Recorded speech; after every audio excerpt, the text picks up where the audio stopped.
Thank you so much. That private conversation made public. I was reading an article on the way here that was explaining the things that Swedish people absolutely hate when they go abroad. They don't want to hear it. ABBA. They don't want to hear about ABBA. IKEA. They don't want you ever to mention IKEA. Meatballs. Absolutely not. Meatballs from IKEA, listening to ABBA, never ever. That's not how you define the Swedes. Your cuckoo clocks, your chocolate, and how wonderful the Norwegians are. I'm half Norwegian. And that got me thinking, what do you hate to hear? What makes you really tired and upset? Well, I tell you what makes me tired and upset. Promises. Declarations of intent.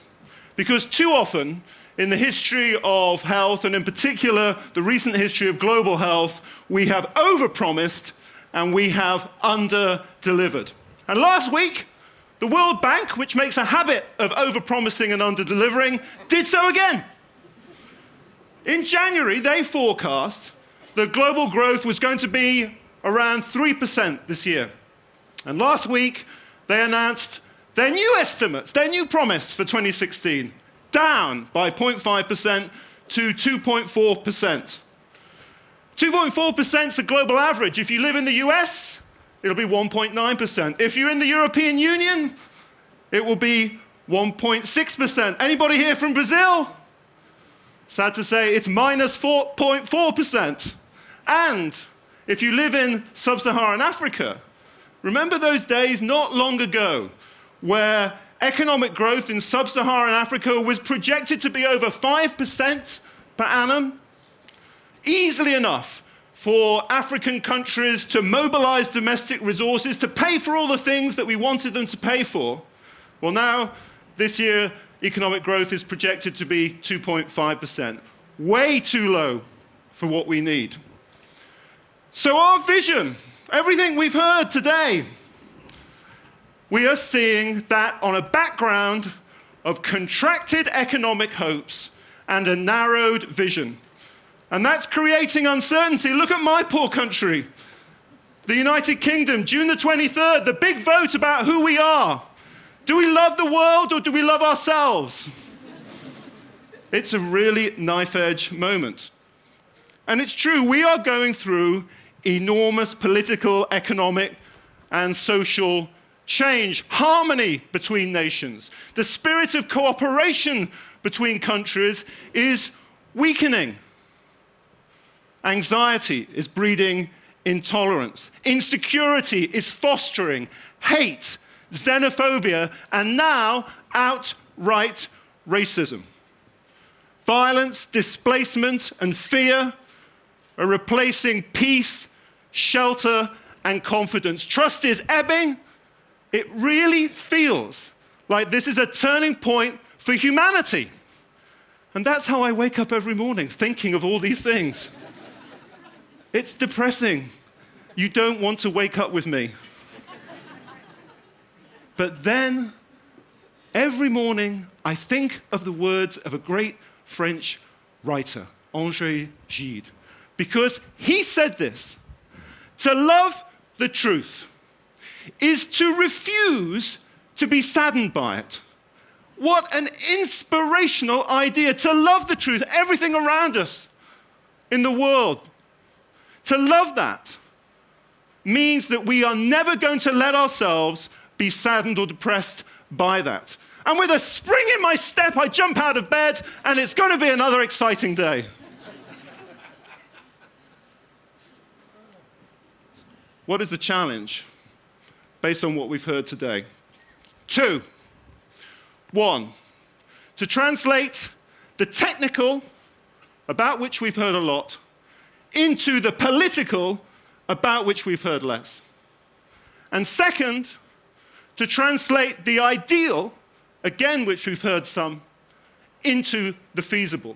Let me give you an example of what I mean.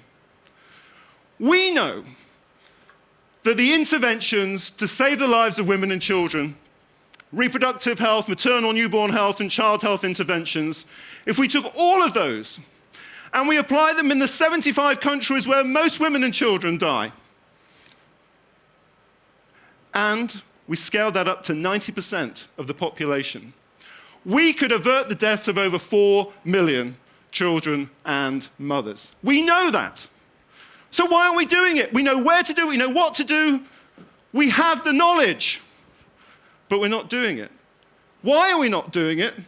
Because we're too technical and we're too idealistic in the way we talk about it. And we refuse to grapple with the real issues, the political issues, issues of feasibility.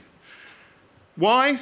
Because if I take that one example, half of child deaths and almost 2/3 of maternal deaths take place in countries that we call complex settings, which means they're in the middle of civil war or wars with other countries, or they've just got over a war, or they're going through a humanitarian disaster.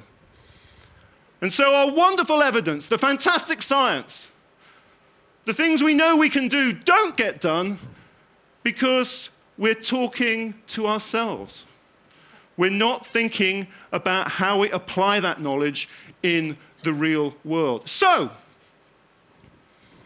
what should be our ambitions? Our ambitions, I believe, should be threefold. Our goals need to be oriented towards equity, sustainability, and execution. Let me explain what I mean by that. By equity, I mean that we have to think about a fairer world, but fairer in very particular ways. Geographic equity between and within nations.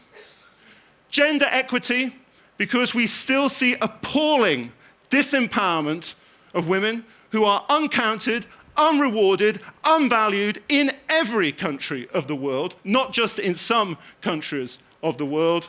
And important for when we think about the SDGs, generational equity, where we make future generations as important as our own. Now, you've heard this word sustainability used a lot today, but it's rarely defined. So what is sustainability? It means going beyond just saving lives and investing in those lives so that the true potential of humanity can be realized over the life course. And that begins in early childhood. It means investing not just in survival, but it means investing in childhood nutrition, childhood education, gender equity for young girls, adolescent health, getting the trajectory right for young people. Sustainability means integrating the environment into every aspect of what we are thinking. I was recently, just 2 weeks ago, at the World Health Assembly. It's a wonderful party for global health diplomacy.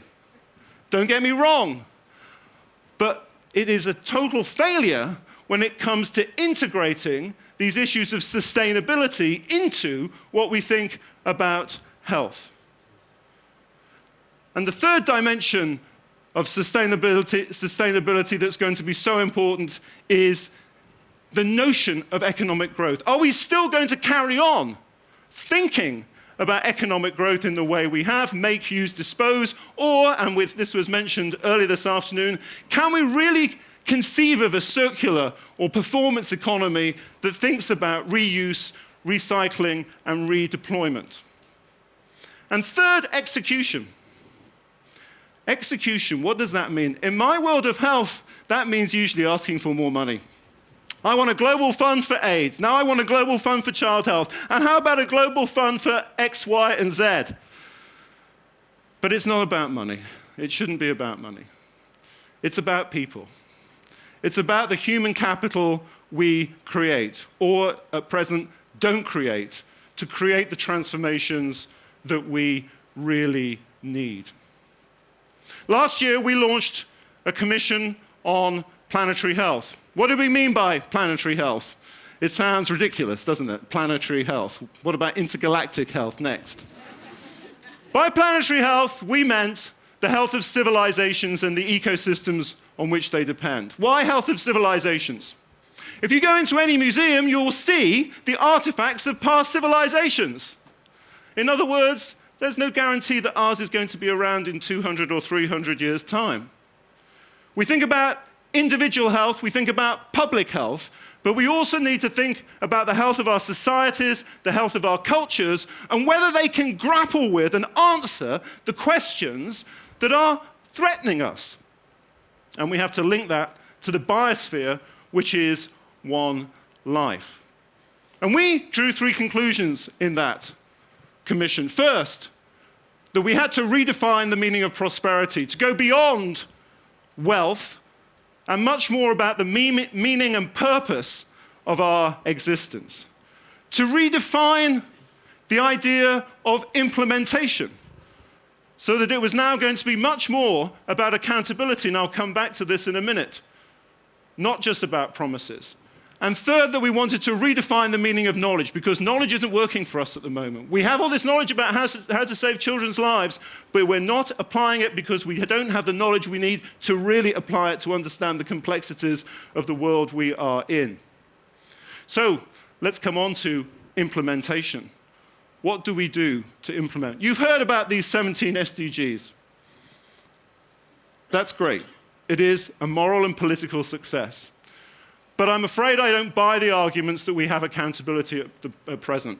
Mutual accountability, forget it. That's mutual appreciation. What you really need is true independent accountability, where you have independent mechanisms to monitor, review, and act when things are going wrong.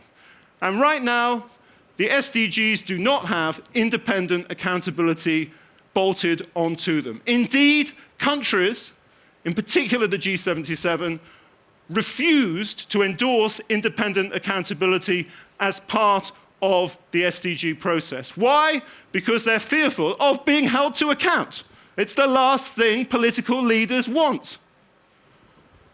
If we're going to deliver the SDGs, we have to make sure we measure our progress and we hold accountable in a transparent, participatory, democratic way governments, private sector, public sector, NGOs, professionals, academics, all of civil society, for the promises we all make. Which brings me back to end with people. The possibility of choice is ours and ours alone. And when we choose for ourselves, we are choosing for every one of us on this planet. We have a responsibility to humankind. And I believe that out of our anxiety and our insecurity, we can choose that responsibility for others. Each one of us, at any instant, right now, has the capacity to change. We are the authors of our own existence, our own being, and nobody else. There's no reality in the world except for our actions. Who we are is defined by our actions, not our promises. Our destiny is ours. And that's why I believe the EAT initiative, this forum, the commission that we've set up with Gunhild and Johan Rockstrom to look at how we translate these ideas into practice over the next 1 to 2 years, I believe, is a phenomenal, fundamental movement and force for transformation. Thank you for sticking it out to the end of the day, 6:45. Let's go and have a great time in the reception. Thank you so much.